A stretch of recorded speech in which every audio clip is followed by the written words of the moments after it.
Bonjour les amis de la ludothèque, j'espère que vous allez bien. Aujourd'hui, voyez-vous, l'heure est grave. On se retrouve pour une approche vidéoludique pour une société toujours plus récréative, spéciale, grand détective.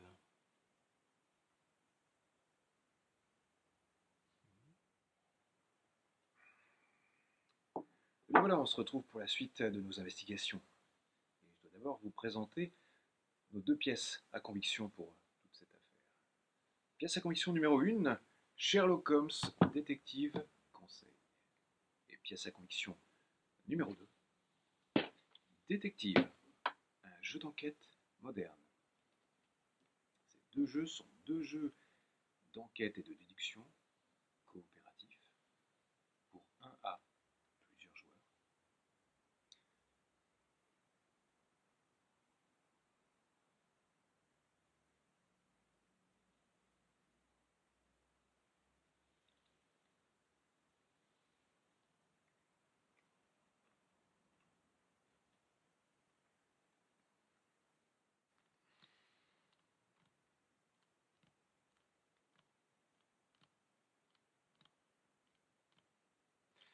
Et bien voilà, Sherlock Holmes, détective conseil. Alors, inutile d'avoir lu tout Sherlock Holmes en langue anglaise pour pouvoir apprécier ce jeu. Les coffrets Sherlock Holmes, détective conseil, d'un abord luxueux, au titre racé et smart, vous proposent des séries d'enquêtes, des enquêtes à résoudre, et existant divers coloris. Voilà, celui qui nous préoccupe aujourd'hui, eh bien, ce sont les mœurs de la Tamise et autres enquêtes. Voilà.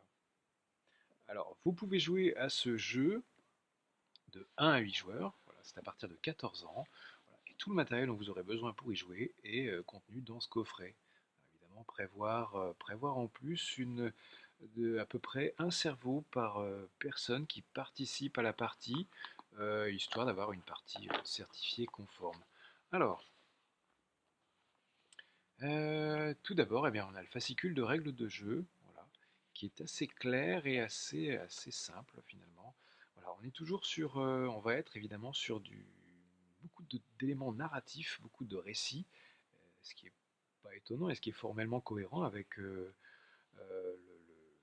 l'approche d'enquête, puisque provient du personnage littéraire de Conan Doyle.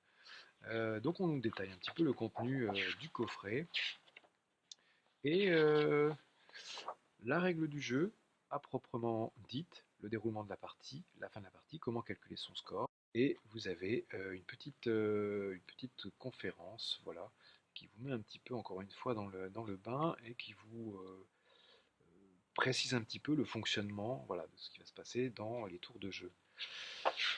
Ensuite, dans ce jeu, vous incarnez les francs-tireurs de Baker Street, qui est une sorte de police secrète qui agit un petit peu en parallèle, qui est là pour soutenir Sherlock Holmes dans ses enquêtes un peu mystérieuses. Alors on trouve également un annuaire de Londres. L'annuaire de Londres, donc, qui est classé donc, par, par ordre alphabétique, évidemment, et qui propose un classement par rubrique thématique. Voilà, si vous cherchez par exemple un chausseur, un bouquiniste ou un débit de boisson, eh bien tout est là. Ensuite, vous avez un plan de Londres qui est réparti par quartier. Alors, on va faire un effet Google Earth. Donc, les lieux intéressants, les monuments notables et les adresses de différentes personnes que vous allez croiser dans vos enquêtes sont représentés par un numéro. Et donc, vous pourrez donc, dans chaque livret d'enquête, consulter le paragraphe correspondant et voir un petit peu ce qui se passe ou alors ce que la personne a à vous dire. Voilà, vous allez pouvoir visiter à loisir cette Londres de l'Angleterre victorienne, si savoureusement brumeuse. Voilà. Et vous avez des, des pages de gazette voilà, de différentes dates, qui sont truffées de détails, peut-être d'indices, mais aussi de fausses pistes. voilà, de tout ce que l'on peut trouver dans une gazette de l'époque, voilà, des avis de mariage, des événements de la une, voilà, du quotidien, des annonces personnelles. Ainsi, l'on consulte maintenant un livret d'enquête. Un livret d'enquête, eh bien, et tout d'abord commence par un briefing. Un briefing qui est, encore une fois, éminemment narratif, voilà, à lire à l'ensemble de la table des joueurs. Voilà, il y a des petites aides de jeu, comme ici. Et ensuite, on retrouve une répartition par quartier avec les différents renvois de paragraphes et donc les éléments qui ont trait à l'enquête. Voilà, donc ça renvoie à des lieux, à des rencontres de personnes, à des interrogatoires, à des analyses, etc., etc. Sherlock Holmes Détective Conseil est l'ultime réédition d'un jeu qui a été créé dans les années 80. Et là, je vais vous parler d'un temps que les moins de 20 ans ne peuvent peut-être ne pas connaître, celle des livres dont vous êtes le héros. Et dans Sherlock Holmes Détective Conseil, eh bien, le renvoi en termes de paragraphe renvoie lui aussi à l'utilisation des livres dont vous êtes le héros, qui proposaient donc dans des univers différents de jouer des aventures et dans lesquelles vos choix bah, avaient un effet sur l'histoire. Et parmi ces univers thématiques, il y avait la série Sherlock Holmes et Super Sherlock. Donc à l'intérieur, eh bien, on peut se rendre compte que ça fonctionne un peu sur le même principe que Sherlock Holmes Détective Conseil. Voilà, vous aviez des répertoires d'indices, vous consignez les indices, qui vous donnaient d'autres éléments pour avancer dans votre enquête.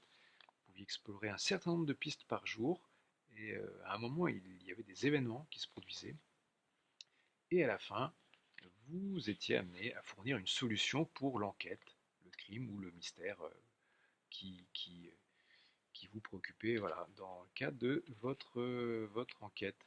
Le solutiomètre qui est ici, et nous avons aussi la solution de l'auteur qui est cryptée. Comme c'est mignon.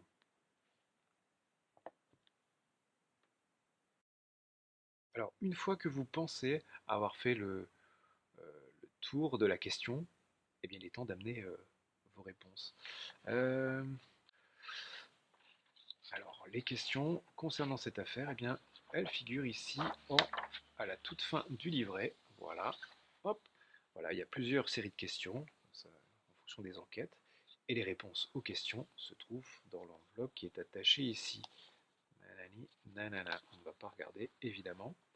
Voilà. Donc, vous pourrez compter vos points en fonction de la nature de vos réponses. Voilà, si vous avez les bonnes réponses aux bonnes questions. Et vous avez ensuite la solution qui est encore une fois narrée, et les pistes empruntées par Sherlock Holmes, car lui mène son enquête en parallèle finalement. Alors lui, Sherlock Holmes, qui est un détective chevronné d'une grande intelligence et d'une grande sagacité, lui, le fief et coquin, eh bien, prend les pistes, voilà, va à l'essentiel et prend les pistes les plus rapides. Donc voilà, parfois vous aurez à faire des choix cruciaux, prendre des décisions judicieuses en fait, et faire des déductions judicieuses pour essayer de limiter le nombre de pistes que vous empruntez, car vous allez pouvoir le comparer avec celui de Sherlock Holmes, et là évidemment c'est très compliqué de surpasser le maître. Donc les coffrets comportent 10 enquêtes qui ne sont pas rejouables évidemment, ou alors rejouables par un autre groupe de joueurs. Euh, alors c'est un jeu qui est plutôt long et exigeant de par son approche un peu narrative. Faut compter qu'une partie va durer 2-3 heures de jeu. Un petit truc que je peux vous conseiller, c'est d'y jouer à la bougie. Alors, vous aurez parfois peut-être des difficultés pour lire, vous aurez peut-être un petit peu mal aux yeux, mais je peux vous assurer que le jeu en vaut vraiment la chandelle.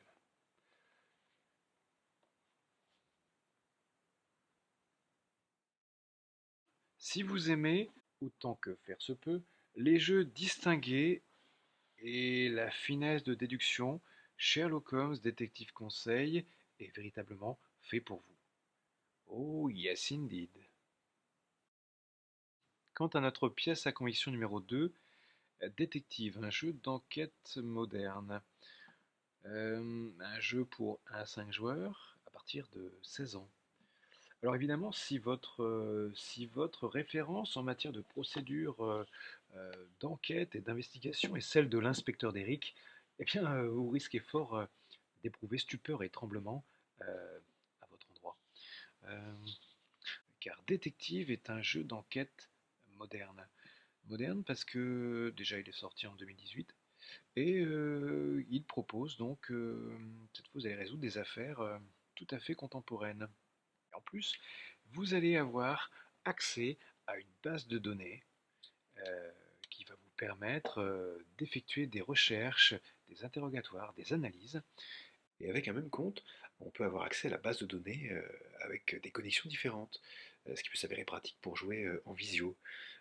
J'ai testé pas plus tard que l'autre jour avec deux flics à Miami et je peux vous assurer que ça fonctionne très bien. Et la troisième chose, c'est que vous pouvez également faire toutes les recherches que vous le souhaitez sur Internet, en ce qui concerne des événements historiques, des recherches sur des lieux. Alors, les mécaniques principales, on reste sur une mécanique de narration, avec des choix et des déductions à opérer, et des recherches sur le net. Les joueurs vont appartenir dans cette histoire à une officine secrète d'investigation qui est nommée Antares, donc qui travaille pour le gouvernement américain. Alors ce qu'il y a de bien, c'est que vous allez pouvoir recréer un petit peu l'esprit de vos séries d'enquête préférées. Voilà, on voit ici les mind maps, un peu avec les recoupements, les pistes, etc. Hein, vous savez, une espèce de grand tableau sur lequel on note tous les éléments d'investigation. Et voilà, donc vous allez pouvoir rejouer vos épisodes préférés de la série Manix ou de l'agence touriste par exemple. Alors, les règles du jeu présentent les règles de base, évidemment, les différents indices, le déplacement dans les lieux et la gestion du temps.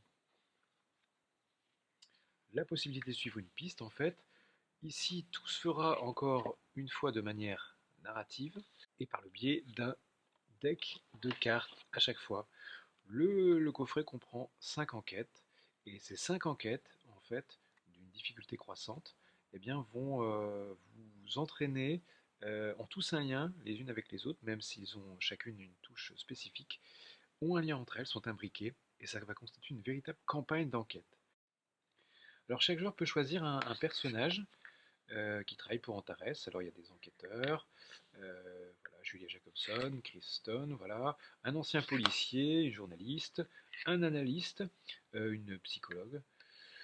Et donc chaque personnage a un petit pouvoir spécifique en termes de règles de jeu et vous amène également un jeton particulier utilisable pour débloquer des choses dans certaines situations. Donc vous aurez une réserve de jetons à utiliser au cours de votre enquête. Voilà la réserve de jetons. Un petit plateau sur lequel tous les joueurs vont pouvoir se concentrer. Donc en gros, on a ici la voiture qui est au quartier général. On a ici le temps, la piste de temps et le nombre de jours. Alors les enquêtes, à chaque fois, ça nous précise un petit peu le nombre de jours qui est alloué pour l'enquête. Donc si on ne résout pas l'enquête avant le temps imparti, eh bien la partie est perdue. De la même manière, le temps, la piste de temps, les journées des enquêteurs commencent au petit matin à 8h AM, voilà, du matin, et se terminent à 4h de l'après-midi, et oui, juste avant un bon goûter. Si vous voulez poursuivre euh, l'enquête sur une journée, eh bien, il vous faudra faire des heures supplémentaires. Et chaque heure supplémentaire va vous coûter des jetons de stress. Et chaque scénario propose également une limite de stress acceptable pour le groupe d'enquête. Si vous la dépassez, eh bien la partie est perdue. Alors oui, je pense que j'imagine sans peine que votre sens aiguisé de l'observation vous aura fait remarquer une paire de menottes disposées ici. Eh bien, sachez qu'elles sont là pour l'ambiance, hein, pour l'immersion, car on est sur un jeu vraiment très immersif. Alors voyez-vous, ce ne sont pas les miennes, hein. Voilà, je les tiens d'un ami, qui les tient d'un ami, euh, qui les tient d'un copain, pour qui elles ont une valeur sentimentale, je crois, parce que il me semble qu'il y est particulièrement attaché. Voilà. Donc la mécanique du jeu s'effectue par deck. Donc on a à nouveau beaucoup de lectures à faire, beaucoup de lectures à faire. En fonction de l'endroit où est-ce qu'on se trouve, où est-ce qu'on choisit de suivre une piste, on va se déplacer. On va aller enquêter sur le terrain. Ou alors on peut aller au labo. À chaque fois, le trajet entre chaque lieu représentatif coûte 1 heure de temps de jeu, ce qui est non négligeable. Et ensuite, pour suivre la piste, eh bien, vous récupérez dans le deck de l'affaire en cours le numéro de la piste et vous commencez la lecture. Évidemment, chaque investigation, interrogatoire, analyse de labo prend du temps et c'est ce qui rajoute autant plus de temps. Voilà, donc vous pouvez débloquer des informations supplémentaires. Voilà, on peut par exemple utiliser un jeton fichier pour avoir plus d'informations sur un personnage. Alors le livret d'enquête présente à chaque fois une enquête particulière. La première, c'est l'homme à la montre en or. Un petit pitch d'introduction, puis un topo narratif avec votre supérieur qui vous reçoit dans son bureau, etc. et qui vous présente l'affaire. Les règles spécifiques pour jouer cette affaire. Là, par exemple, vous avez une limite de 4 jours pour la réaliser et la limite de stress est de 7 au maximum. Donc attention les heures supplémentaires. Vous êtes donc encouragé à faire une carte mentale avec les différents liens, les différentes situations, les événements et aussi les personnages sur lesquels vous allez être amené à soit rencontrer, soit enquêter au cours de votre affaire. Alors comment le jeu se termine? Eh bien là, il n'y a pas d'étape à un moment qui va vous dire, vous n'allez pas prendre une carte qui va vous dire bon bah voilà, vous avez résolu l'enquête, vous avez résolu l'affaire. Non, à un moment, évidemment avant la fin de votre période d'enquête, vous devrez vous concerter et écrire votre rapport. Rapport qui est disponible sur la base de données, qui vous permettra de répondre à quelques questions. Et à partir de là, une fois que vous aurez répondu aux différentes questions, vous pourrez connaître votre score, évidemment. Vous devrez renseigner en toute honnêteté l'utilisation de ces points de stress, voilà, alloués grâce aux heures supplémentaires que vous aurez effectuées sur le terrain, euh, voilà, qui viendront se décompter de votre score final. Voilà ce qu'il en est pour Détective, un jeu d'enquête résolument moderne, à la forte interaction entre les joueurs. Vous pouvez jouer évidemment tout seul, mais toute la richesse de l'expérience sociale et des échanges euh, prend tout son sens évidemment dans un groupe de plusieurs joueurs qui vont échanger leurs théories, leurs déductions, et qui vont devoir procéder parfois par intuition et par choix, un petit peu parfois des dilemmes, puisque vous n'aurez jamais le temps, ni les jetons, ni les ressources nécessaires pour effectuer, voilà, prendre toutes les pistes finalement. Donc voilà, je vous recommande chaudement Détective, ce grand jeu d'enquête qui, par ses règles simples, offre vraiment une expérience de jeu très unique. Et bien voilà, notre enquête est déjà close. Vous en savez désormais beaucoup sur ces deux incroyables jeux, euh, peut-être un peu trop. Ces deux jeux que sont Sherlock Holmes Détective Conseil et Détective, que je considère être le pinacle du summum, de l'aboutissement des grands jeux de déduction. Euh, ah bah tiens, quelqu'un a mangé le deuxième donut.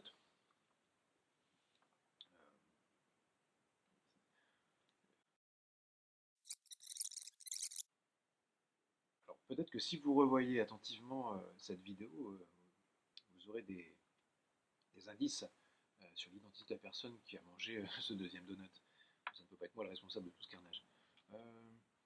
Eh bien, je vous souhaite bonne chance dans votre enquête et je vous dis à bientôt. Ou alors, peut-être que c'est moi.